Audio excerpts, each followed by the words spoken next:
احنا يا دوب اديناها الوش الخفيف دوت كده بس عشان بس تمسك في التلاجة وتسقع كويس جدا، يعني تقعد لها مثلا بتاع ساعة ونص ساعتين.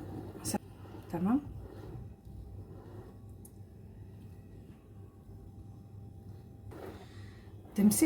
تمسك كويس جدا في التلاجة بتاع ساعة ونص او ساعتين، وبعدين نجيبها نزينها قدامكم ان شاء الله.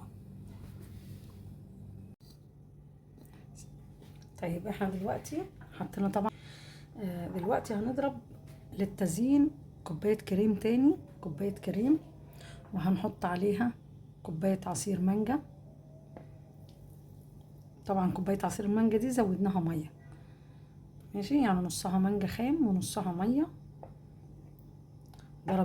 ضربنا كوباية المانجا يعني نصها مانجا ونصها مية، وحطينا فيها معلقة سكر كبيرة، سكر بودرة، ومع كوباية كريم شانتيه، وهنضربهم مع بعض.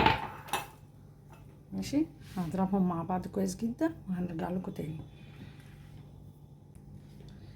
دلوقتي احنا حطينا يعني احتاجت نص كوباية، اقل من نص كوباية تقريبا مانجا خام.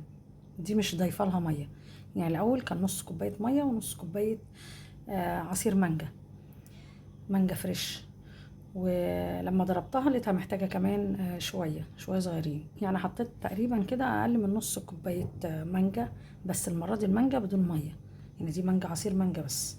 تمام. هضربهم وهرجع لكم تاني. طيب دلوقتي احنا ضربنا الكريم شايفين سمك الكريم احنا عايزينه كده عشان ايه؟ ما يسحش معانا واحنا بنشتغل بيه، عايزينه تقيل، عشان كده بقول لكم كده كانت لينه شويه عندي. تمام. انما الكريمه اللي هنزين بيها من بره، اللي هنشتغل بيها من بره، لازم تكون كده، يعني نحط سمكها تقيل شويه. لما نيجي نحط السوائل يبقى ايه، واحده واحده، يعني مثلا كوبايه كريم عليها كوبايه ميه او كوبايه سوائل. لو احتاجت معانا نص كوبايه ماشي اوكي نحط، بس احنا عايزينه كده في الاخر، يعني احنا عايزين لما يبقى عايزينه يبقى كده معانا. تمام. دلوقتي انا هحط لون اصفر. تمام. لون طعام اصفر، هتجيبوه من الحلواني برضو، قولوا له عايزه لون جل اصفر، لون جل قصدي يعني اي لون انتوا عايزينه، لون جل. تمام. اللي هو بيتضرب مع الكريم شانتيه. فانا هحط دلوقتي اللون الاصفر لان انا عامله مانجا وضربه ده بالمانجا، فانا هحط سنه لون بحيث ان انا اكمل ايه، يعني هضربها بس بسيط جدا جدا، مش هضرب فيها كتير تاني، هو ضربه بسيطه بس، هدوب بس اللون اللي انا عايزاه. وانا كان عندي كريم قبل كده جاهز بالشوكولاته، فطبعا لان انا هشتغل بكريم الشوكولاته وكريمه لان انا كنت حاطاها في الفريزر، فانا هضربها ضربه خفيفه برضو عشان اشتغل بيها. وديت هظبط اللون بتاعها وهشتغل دلوقتي، والاقماع مجهزاها اهي اللي انا هشتغل بيها. تمام. وهنشتغل مع بعض وهنشوف هنعمل بيهم ايه.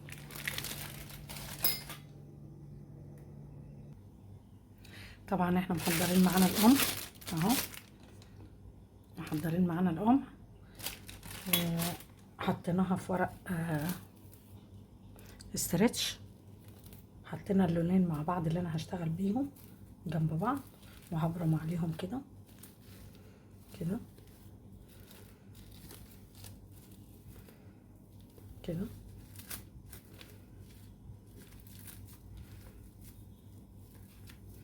كده اللونين مع بعض اهو.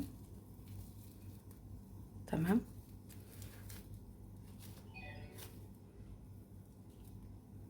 كده. وبعدين هنجيب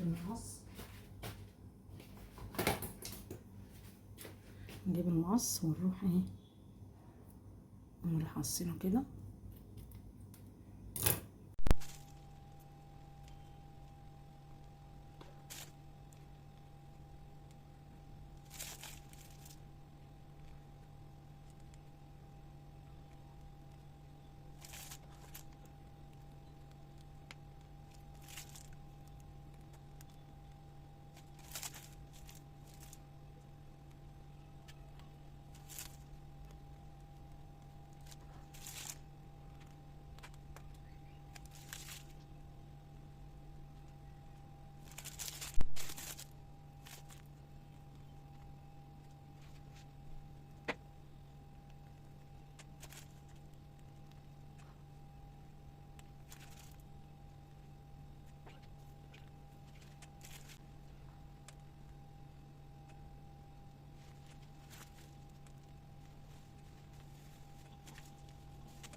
أكون أفدتكم وعرفت أوصل لكم المعلومة ببساطة وبسهولة يا رب، ويكون الفيديو عجبكم واستمتعتوا بيه واستفدتوا منه.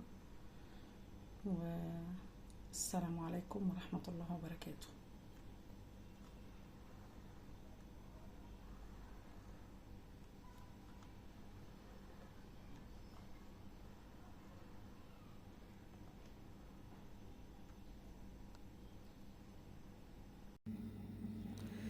رأيكم بقى يا بنات بعد ما خلصت؟